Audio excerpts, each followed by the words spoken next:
JNU परिवार, आज किस कार्यक्रम की मध्यस्थता करने वाले हमारे भाई रविंद्रनाथ महतो जी, हमारे बीच बैठे जेएनयू परिवार के जेएनयू छात्र संघ के अध्यक्ष बड़े भाई धनंजय जी और तमाम जेएनयू के छात्र छात्राएं और विशेषकर हमारे झारखंडी छात्र छात्राएं, सभी को हम झारखंडी जोहार करते हैं। जय हिंद, इनकलाबी जोहार। आज सबसे पहले चूंकि जेएनयू के संदर्भ में जो बातें हम लोग भी सुनते आए हैं, नो डाउट जब हम लोग भी अपने गांव के जिलों के, राज्य के कॉलेजों में पढ़ते हैं तो वहाँ के छात्रों के एक तमन्ना होती है कि हमारा भी नामांकन जेएनयू में हो, क्योंकि काफ़ी कम दर में यहाँ से लोग पीएचडी करते हैं। और जब जेएनयू आने के बाद और तमाम अखबार के स्रोतों के माध्यम से भी ये जानकारी मिलती है कि लगातार यहाँ के जो फंड है, यहाँ का जो अनुदान है, उसमें कटौती किया जाता है, तो मुझे एक छोटी सी मैंने बचपन में कहानी पढ़ी, तो उस कहानी को मैं दोहराना चाहूँगा। एक राजा हुआ करते, तो उस राजा के एक अंधा व्यक्ति उनके राज्य में रहा करता था। तो अंधा व्यक्ति, जाहिर सी बात, उसका कुछ काम दाम होता नहीं था। वो अंधा व्यक्ति दिन भर राजा उसको बहुत अच्छा अच्छा भोजन कराते थे, अंडा मीट मछली खिलाते थे, मिठाई वगैरह, और वो चौक चौराहे में बैठता था, वो चाय की दुकान में बैठता था, वो पान की दुकान में बैठता था, और लोगों के बीच चर्चा करता था कि राजा जी बहुत अच्छे हैं, क्योंकि फ्री में उनको खाना मिलता था। तो एक दिन राजा जी को पता चला कि भाई ये तो अंधा बहुत अच्छा व्यक्ति है, ये जहां भी बैठता है, फल की दुकान में, चाय की दुकान में, पान की दुकान में, किसी नाश्ते की दुकान में, किसी कपड़े की दुकान में, तो मेरी चर्चा करता है, मेरी तारीफ करता है, तो ऐसा क्यों ना हो कि इसकी आंखों का इलाज कर दिया जाए। तो फिर एस्टिमेट बनाया जाता है, मंत्री को बुलाया जाता है और कहा जाता है कि इसकी आंखों का इलाज किया जाए। तो मंत्री जी उसे रोकते हैं कि राजा साहब खबरदार, अगर आप चाहते हैं तो बाकायदा इसकी खुराकी में बढ़ोतरी कर दी जाए। अगर इसको आप 2 अंडा खिलाते हैं तो 4 अंडा खिलाइए, क्योंकि अगर इसकी आंखों का इलाज होगा तो ये सबसे पहले आपके कृत्यों को देखेगा, और ये पहला ऑब्जेक्शन ये बंदा खुद करेगा। इसलिए अच्छा है आप इसको अंधा ही रखें, बल्कि इसकी खुराक को डबल कर दें। तो यही आज हमारे राजनेताओं का, सत्ताधीशों का उद्देश्य है कि शिक्षा का जीएसटी कितना होगा, 18%, और उसको सोना खरीदना है तो 3% में हो जाएगा। क्योंकि कोई नहीं चाहता है कि सत्ता से सवाल करे, कोई नहीं चाहता है इलेक्ट्रल बॉन्ड पे सवाल करे, कोई नहीं चाहता है पीएम केयर फंड पर सवाल करे, कोई नहीं चाहता है कि आज जिस प्रकार हमारा देश क्रॉनिक कैपिटलिज्म की ओर बढ़ रहा है, उससे हटकर हम एक ऐसी व्यवस्था को कायम करें जहां अमीर और गरीबों के बीच अंतर ना हो। इन विषयों पर कोई सुनना नहीं चाहता है। तो लिहाजा अगर आज जेएनयू के सामने जो समस्या आई है, तो मेरा यही मानना है कि कहीं ना कहीं जो अगर सवाल कहीं गूंजता है तो जेएनयू से गूंजता है। तो इसलिए आज सरकारों की नजर यहाँ के प्रति नकारात्मक रही है, लेकिन मुझे आशा है इस नकारात्मक वातावरण में भी जेएनयू के संबल छात्र, जेएनयू के विचारवान छात्र इस देश को एक नई दिशा देने का कार्य करेंगे। मेरा परिचय है जयराम कुमार महतो। मैं भी आपकी तरह एक साधारण परिवार से, एक किसान परिवार से, एक किसान परिवार का बेटा हूं, और 2 वर्ष पूर्व मैंने एक छात्र मूवमेंट में एंट्री करने का काम किया था। और जब मैंने मीडिया के सामने मैं आया, उनके बीच सभाओं में मैंने अपनी बातों को रखने लगा, तो लोगों के बीच हमारा प्रचार प्रसार होने लगा, लोग मुझे डिमांड करने लगे, मैं उनके बीच जाने लगा।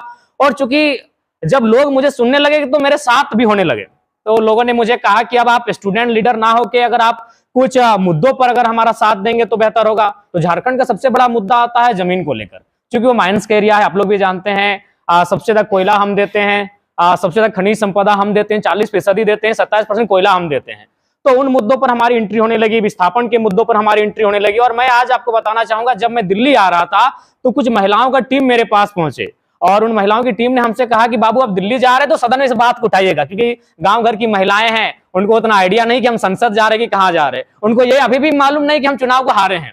आज भी उनको लगता है कि हम चुनाव संसद है, उनके एमपी हैं, और वो 1942 का डॉक्यूमेंट लेके आए, 1942 का डॉक्यूमेंट लेके आए।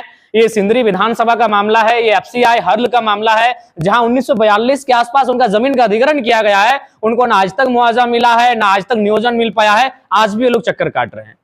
तो बिल्कुल धनंजय दा ने बढ़िया बात कहा कि क्षेत्र मुद्दा कुछ नहीं होता है, एक्चुअली नेशनल मुद्दा होता है। जमीन अधिग्रहण का विषय नेशनल है, माइंस का विषय नेशनल है, लेकिन उन विषयों को जो नेशनल इश्यूज होते हैं, जो नेशनल का विमर्श होता है, वहां स्थान नहीं मिल पाता है, जिस कारण आज हमारे राज्य की दशा है और हमारा राज्य लगातार उपेक्षित हो रहा है। तो इसलिए आज जब हम लोग पॉलिटिक्स में आए, आप लोगों से सुनते होंगे कि मैंने कई दर्जन जूते घिस जाते हैं जब उनको एक पार्षद का चुनाव लड़ने का ऑफर मिलता है किसी पार्टी से। और आप विश्वास कीजिए, हम लोग फर्स्ट अटेम्प्ट में, अभी 1 साल नहीं हुआ, 18 जून आएगा तब हम लोग का 1 साल होगा कि हम लोगों ने घोषणा किया था चुनाव लड़ेंगे। यानी 1 साल के कम समय में हम लोग चुनाव लड़े, और बाकायदा हम लोग 8 लाख वोट लेके आए, 8 लाख। और जिस सीट से हम गिरिडीह से लड़े थे 3,47,000 वोट लेके आए, अभी इंडिपेंडेंट, अभी फर्स्ट अटेम्प्ट में। ये मैं भारत की बात नहीं करूंगा, लेकिन झारखंड के इतिहास में ये फर्स्ट अवसर, ये पहला अवसर है कि कोई लड़का 1 साल के दरमियान चुनाव लड़ता है और पहले प्रयास में 3.5 लाख वोट लेके आता है। 27-27.5%। जो दूसरे स्थान पर थे उनका 29 था, जो पहले पायदान पे थे उनका 34 से 35 था। तो ये कहीं ना कहीं हुआ, हम लोगों ने क्लियर कट बात किया, हम लोगों ने टू द पॉइंट बात किया, उन समस्याओं को निराकरण करने पर बात किया, इसलिए लोगों का हमने भरोसा जीता। और बिल्कुल जब ये देश का चुनाव था तो लोग देश स्तर की बातें करते थे, कई न्यूज़पेपर और चैनल इस बात को भी लिखते थे कि राम के नाम के आगे कब तक टिकेंगे जयराम। और जब हमसे सवाल होता था कि आप कब तक इनका मुकाबला करेंगे, हमने कहा कि देखिए हमारी लड़ाई रोटी की है, हमारी लड़ाई विस्थापन की है, हमारी लड़ाई पलायन की है। और जब तक ये विषय, ये रोटी और पेट की आग का विषय सबसे ऊपर रहेगा, तब तक हम लोग इस चुनाव में रहेंगे। और लिहाजा चुनाव में हम लोग रहें। और चुनाव में हम लोग का पिछड़ने का कारण यही था, जो दुनिया जानती है कि 3-3.5 लाख वोट एनडीए के रहते हैं साइलेंट, और 3.5 लाख वोट ठीक उसके अपोनेंट के रहते हैं कि जो उसको हरा पाएगा। वो अच्छा हो बुरा हो कोई मतलब नहीं, एनडीए का भी प्रत्याशी हो अच्छा हो बुरा हो कोई मतलब नहीं, उसकी विचारधारा कैसी हो, वो आपराधिक मामला हो, वो अच्छा है कि नहीं, कोई मामला नहीं, दोनों का 3.5 लाख साइलेंट वोटर होता है। उस भीड़ में एंट्री करना, और हम लोग अपने आप को पार्टी का जो रजिस्ट्रेशन हमारा हुआ था वो भी अभी नहीं हुआ है। हमारा ना पार्टी का रजिस्ट्रेशन हुआ है, ना हमें अभी सिंबल अलॉटमेंट हुआ है। 8 लोकसभा में हम लोगों को 4 सिंबल मिला। मेरा गैस सिलेंडर था, हमारे 2 साथियों का कैंची था, एक का गन्ना किसान था, 2 का हेलमेट था। तो उन परिस्थितियों के बाद भी हम लोग लगभग 8 लाख वोट 8 लोकसभा से, यानी एवरेज 1 लाख मान सकते हैं, हमने एक लोकसभा से लेकर आए, जो कि मतलब आसान काम नहीं होता है। तो इसलिए ये चीजें हम लोग इसलिए हासिल कर पाए कि राज्यवासियों को हम लोगों ने एक विश्वास दिलाया कि आपके नेता जब चुन के जाएंगे, आपके वोट से चुन के जाएंगे, तो आपके जैसे होंगे। जैसे जब हम स्कूल डेमोक्रेसी के जो स्कूल में जब मेरा राउंड टेबल था, तो हमारे कुछ साथी आए जो दिल्ली में रहते हैं, इंजीनियर काम करते हैं, अच्छी सैलरी, आके हम टूरजोन में थे और टी शर्ट में थे, आके हमें एक शर्ट लेकर आए, जींस लेकर आए, बोला नहीं तो आपको एंट्री नहीं मिलेगा। हम बोले नहीं, हम जनता के लीडर हैं, मेरी जनता जो अफोर्ड कर पाएगी हम उसी ड्रेस में आएंगे, अगर एंट्री नहीं मिलेगा हम झारखंड वापस चले जाएंगे, लेकिन हम अपने व्यवहार में किसी प्रकार का परिवर्तन नहीं करने वाले हैं। तो जनता को हम लोगों ने यह संदेश दिया कि आपका वोट है, क्योंकि जो तारीख थी वो 25 मई का तारीख था, 44 डिग्री का टेम्परेचर था, आप झुलसते हुए वोट देंगे, और जो आपके बीच चुनाव जीत के जाएगा, अगर वो एसी के कमरे में जाके धाक से बैठेगा तो आपका लीडर नहीं है। तो इसलिए आप अगर हम चुन रहे हैं तो आप विश्वास जताइए, हम आपके जैसे हैं और आपके जैसे बन के रहेंगे। और आपको यह भी मैं बताना चाहूंगा कि 2200 बूथ आता है, उसमें हम लोगों ने मात्र 1200 से 1400 बूथ में एजेंट रखा था। 1000 बूथ में हमारा एजेंट भी नहीं था। 1 रुपया हम लोगों ने बूथ खर्च के नाम पर किसी को नहीं दिया था कि 1 रुपया आप बूथ खर्च के नाम पे ले लीजिए, कुछ भी हम लोग नहीं दिए थे। बस हमने इतना कहा था कि अगर हम लोग चुनाव जीत जाएंगे तो अपनी 75% सैलरी जनता को डोनेट कर देंगे। हमने ये कहा था कि अगर हम लोग चुनाव जीत जाएंगे तो बाकी जो नेता हैं वो क्या करते हैं, पहले चुनाव जीतते हैं और सबसे पहले अपना जमीन लेते हैं। और मेरा भी मानना है कि आज के दौर में इंसान की सबसे अहम संपत्ति जमीन का टुकड़ा होता है, क्योंकि एक इंजीनियर गारंटी नहीं लेगा कि उसका बेटा इंजीनियर बनेगा। आज जो भाई लोग जेएनयू में पढ़ते हैं, जो बहन लोग जेएनयू में पढ़ते हैं, वो भी गारंटी नहीं लेगी उनका बच्चा जेएनयू में ही पढ़ेगा।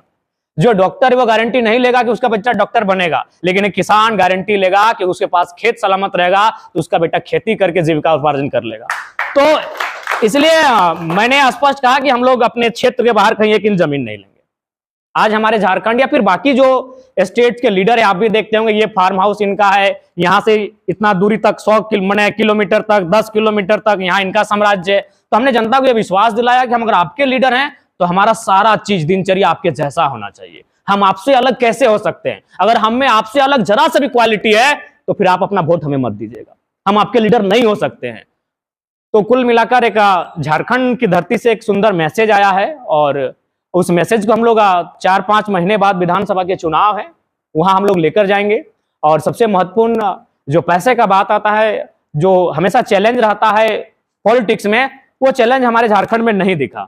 और अभी भी हमें लगता है कि अगर हम गांव में जाएंगे तो किसी गांव में महिलाएं चावल इकट्ठा करके रख दी हैं, किसी गांव में वह आलू प्याज की सब्जियां इकट्ठा करके रख दी हैं, और मुझे लगता है अगर आज उन सब्जियों को बाजार में बेचकर हम लोग एकत्रित करेंगे तो शायद 10 से 15 लाख रुपए आ जाएंगे। यानी विधानसभा की तैयारी हमारी अभी से हो चुकी है। तो सबसे महत्वपूर्ण चीज है कि आप जनता को विश्वास में कैसे लेते हैं, क्या आप उनके विश्वासों में ढल पाते हैं कि नहीं। और हम लोग पूरा 2 साल जो हम लोग का था, वो उनके विश्वासों को हमने जीतने का काम किया।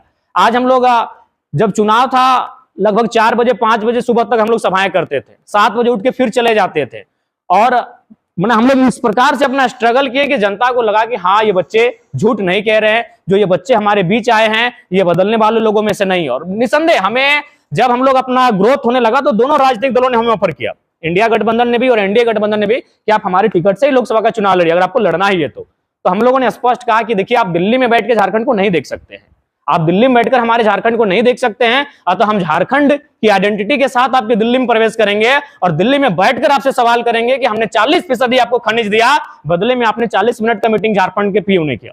तो आज इसीलिए उनको हम लोगों ने दरकिनार किया, उन राजनीतिक दलों को दरकिनार किया कि हम लोग जैसा भी होगा, क्योंकि हमारी जो ये राजनीति है वो चुनाव की हार जीत से ऊपर है, चुनाव की हार जीत से बियॉन्ड की हम लोग राजनीति करने जा रहे हैं। हम लोग जहां से छोड़ के जाएंगे हमारी आने वाली पीढ़ी उसको वहां से स्टार्ट करेगी। लेकिन आज अगर हम लोग अपने सिद्धांतों से समझौता करेंगे, आज अगर हम लोग अपने उद्देश्यों से समझौता करेंगे, तो फिर हमारी आने वाली पीढ़ी के पास जनता के बीच खड़ा होने का अवसर नहीं मिल पाएगा, वो जनता उन पर विश्वास नहीं कर पाएगी। तो हम लोगों ने प्राथमिकता दिया जनता के विश्वास को, हमने प्राथमिकता दिया कि जनता ने जो हम पर भरोसा जताया है वो जिंदा रहे। तो कुल मिलाकर ये लोकसभा का चुनाव काफी हम लोग के लिए एक सीखने के लायक रहा और झारखंड की राजनीति में एक बदलाव का संकेत भी देकर गया है, और हम लोग उम्मीद करते हैं कि विधानसभा का जब चुनाव होगा हम लोग बेहतर करेंगे।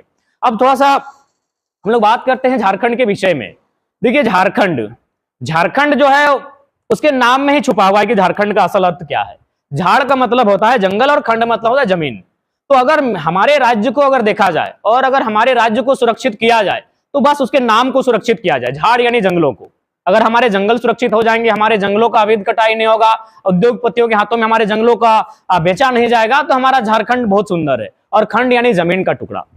मैंने बार बार कहा, क्योंकि हम लोग माइंस के एरिया से आते हैं तो जाहिर सी बात है योजनाएं परियोजनाएं वहां जाएंगी, सरकार की नीतियां वहां तक पहुंचेंगी। लेकिन हमने बार बार इस बात का दलील दिया कि जो भी अगर आप कोई योजना लेके आते हैं, अगर उस योजना के लिए आपको किसानों की जमीन लेनी पड़ती है तो आप कम से कम एक बेहतर पॉलिसी बना के जाइए, एक बेहतर विस्थापन की नीति बना के जाइए। अब बताइए 1942 में विस्थापित हुए, आज तक उनको न्याय नहीं मिला है, 1958 में विस्थापित हुए, उनको आज तक न्याय नहीं मिला है। तो फिर हमें तो कभी कभी सवाल, मतलब मन में एक सवाल आता है कि वास्तव में ये लोकतांत्रिक देश है कि नहीं है।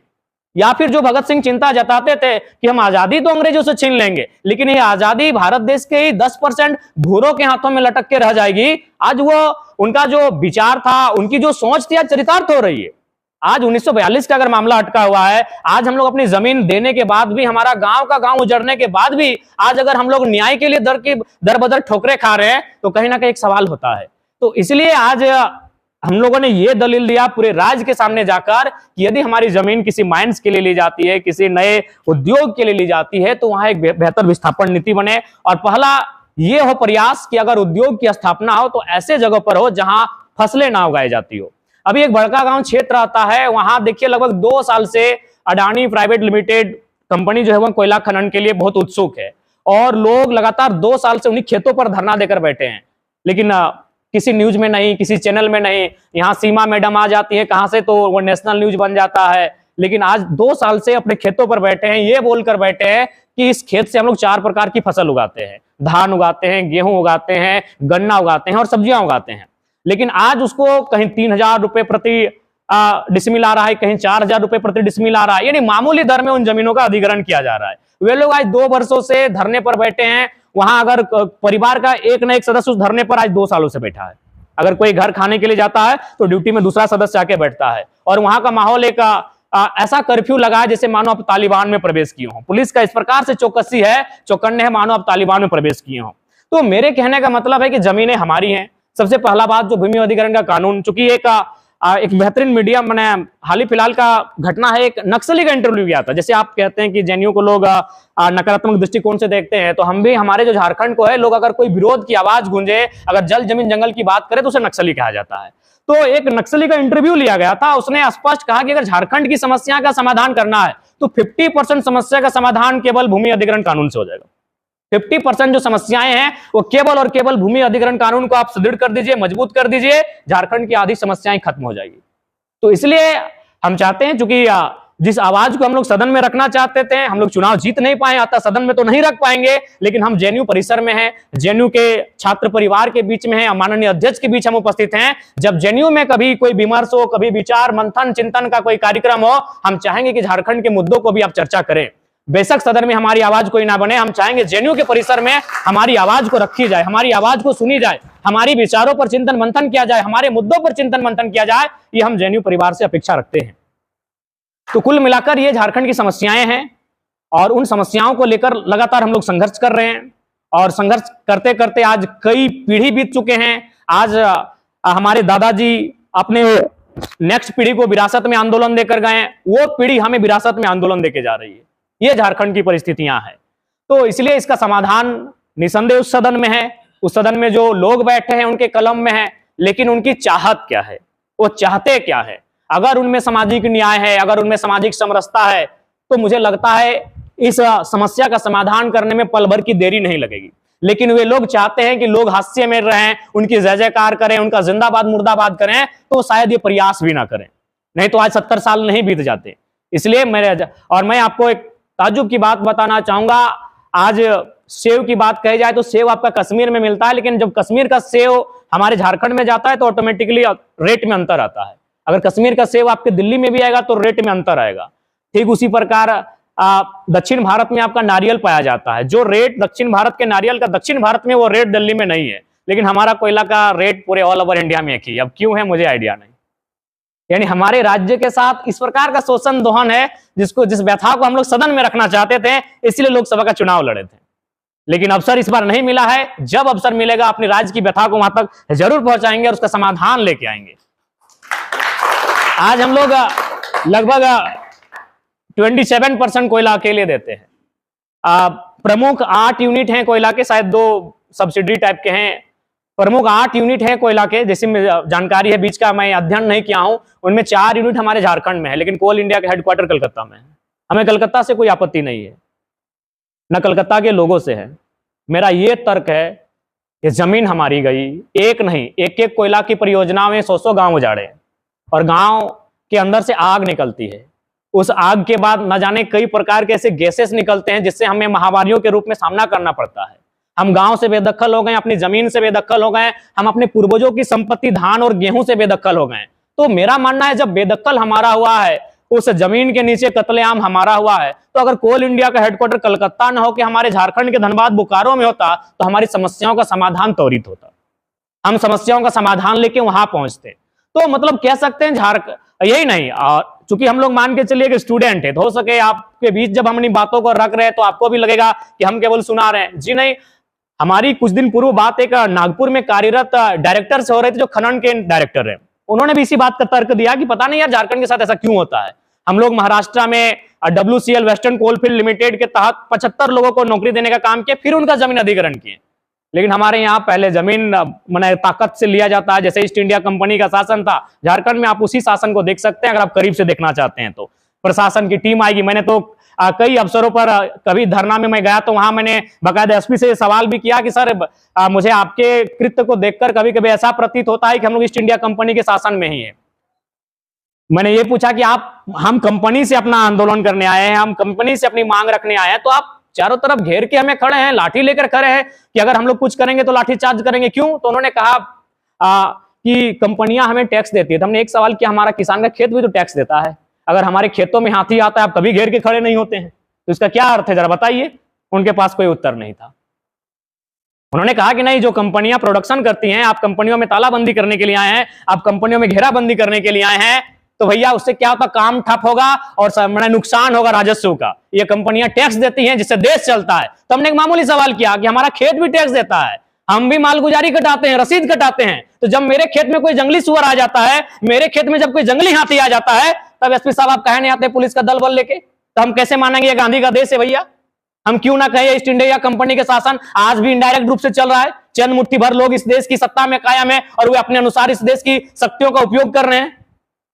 तो ये समस्याएं आज झारखंड की धीरे धीरे विकराल हो रही हैं। आज अगर उन समस्याओं पर कोई नजर नहीं दौड़ाएगा तो बहुत माने विकराल दृश्य सामने आएगा।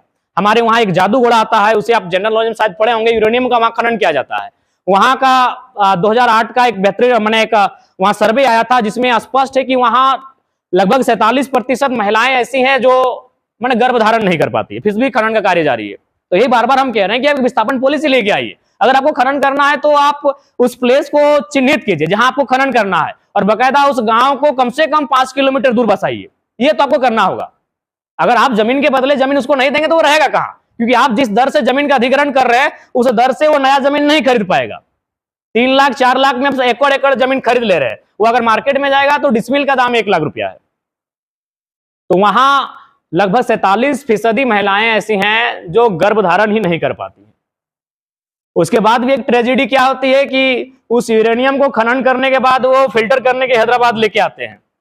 बकायदा हैदराबाद में बड़ी अच्छी तरीके से उसको फिल्टर किया जाता है, और फिल्टर करने के बाद जो उसका बेहतरीन मटेरियल बचता है उसको प्रयोगशाला में भेजा जाता है, और जो कचरा बचता है जिससे मैंने कुछ बीमारी फैलने की आशंका होगी उसे फिर झारखंड डिपोर्ट किया जाता है। तो ये एक ऐसा नहीं हुआ कि हमने केला दिल्ली में खरीदा, उस केले को लेकर मैंने चले गए नोएडा में बैठ के केले को खाएं और फिर रिटर्न छिलके को दिल्ली को सौंपने आए हैं। कितना हास्यपद है। तो ये स्थितियां हमारे राज्य के साथ है, और दुर्भाग्य इस बात का है कि मैंने जब देश का विचार विमर्श होता है वहां इन विषयों को स्थान नहीं मिल पाता है। तो इसीलिए हम लोग लोकसभा का चुनाव लड़ने का उद्देश्य यही था कि अगर हम लोग चुनाव को जीत के जाएंगे तो जो इशू झारखंड के हैं उनको देश के पटल पे रखा जाएगा।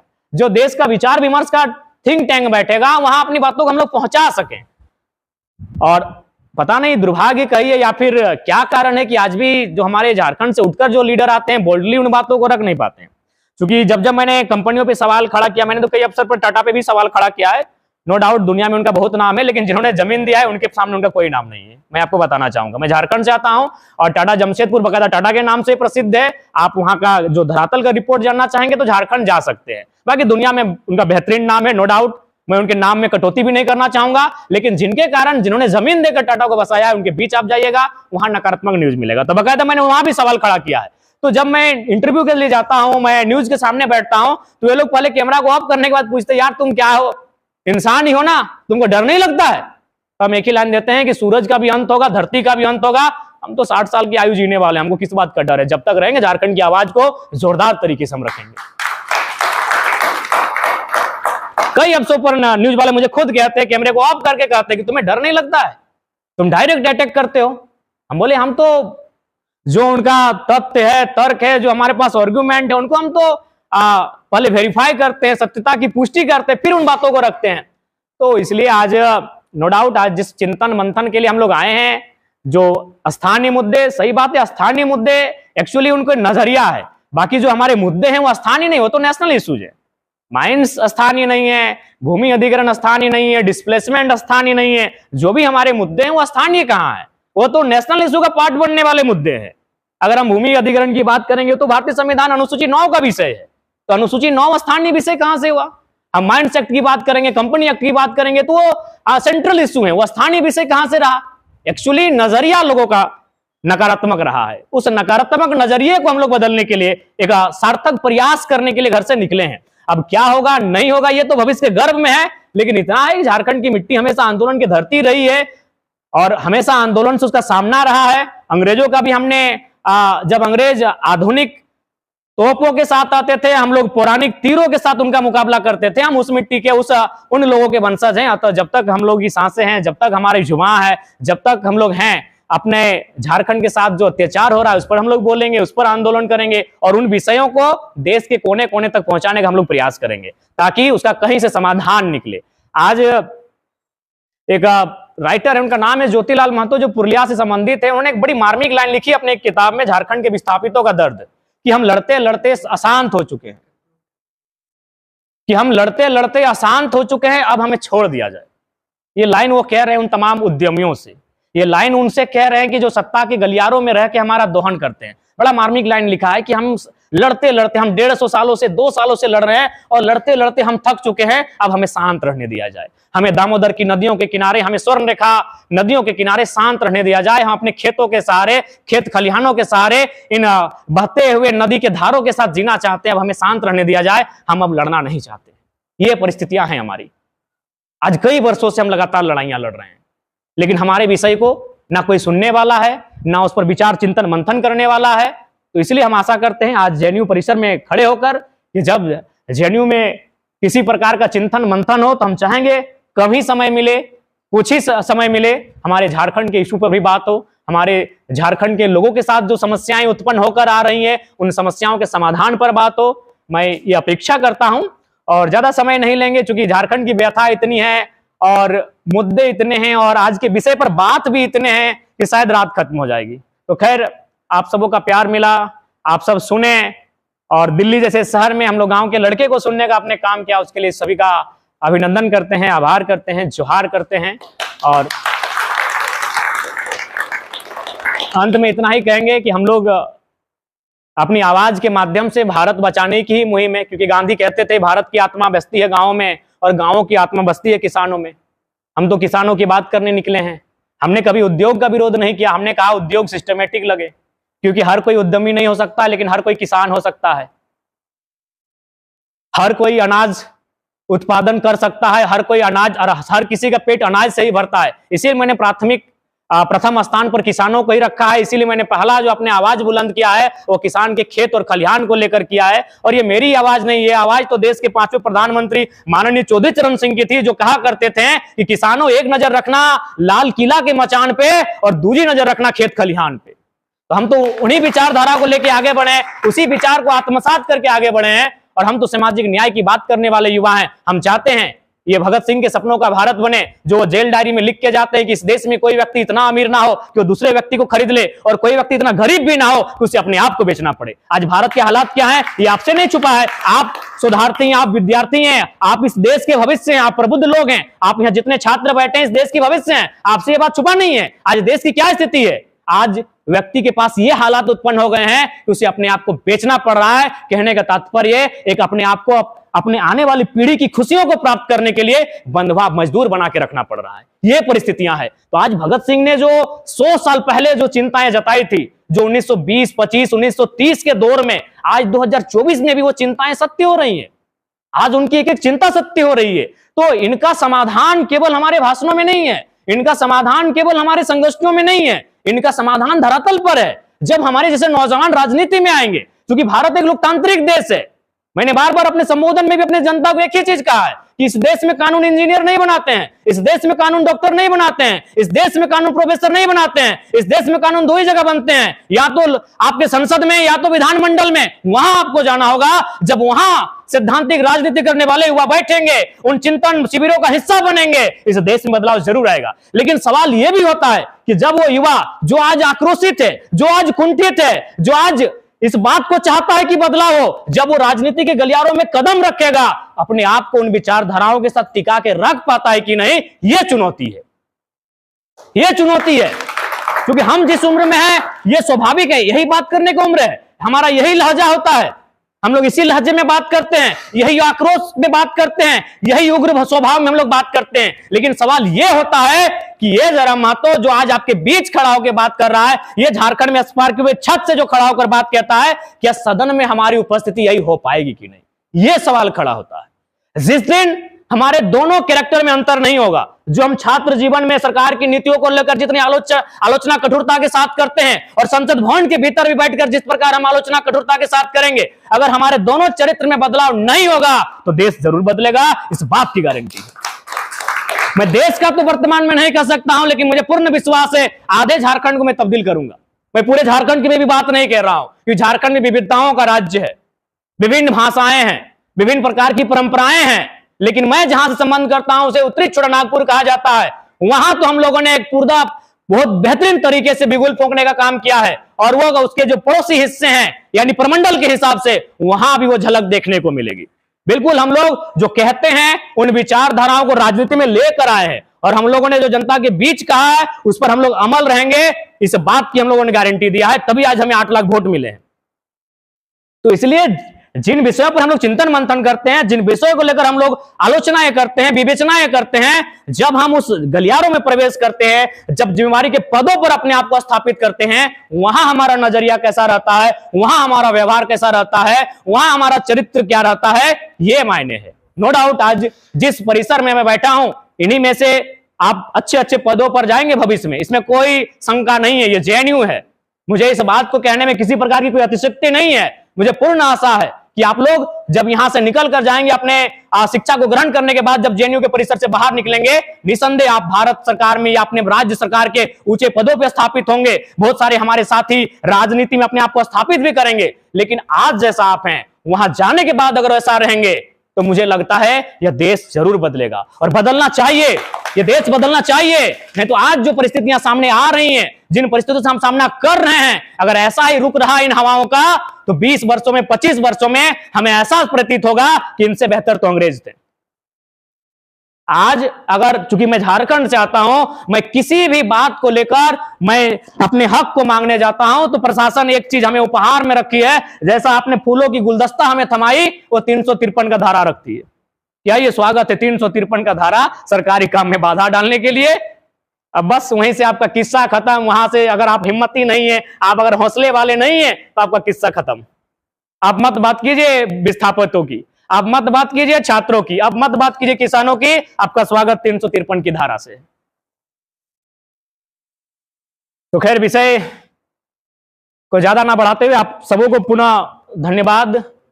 आप लोगों ने जेएनयू के ऐतिहासिक परिसर में, भारत देश के नामचीन परिसर में मुझे आने का अवसर प्रदान किया। इसके लिए मैं तमाम जेएनयू परिवार का आभार व्यक्त करता हूं। और पुनः जय हिंद, जोहार झारखंड, लाल सलाम।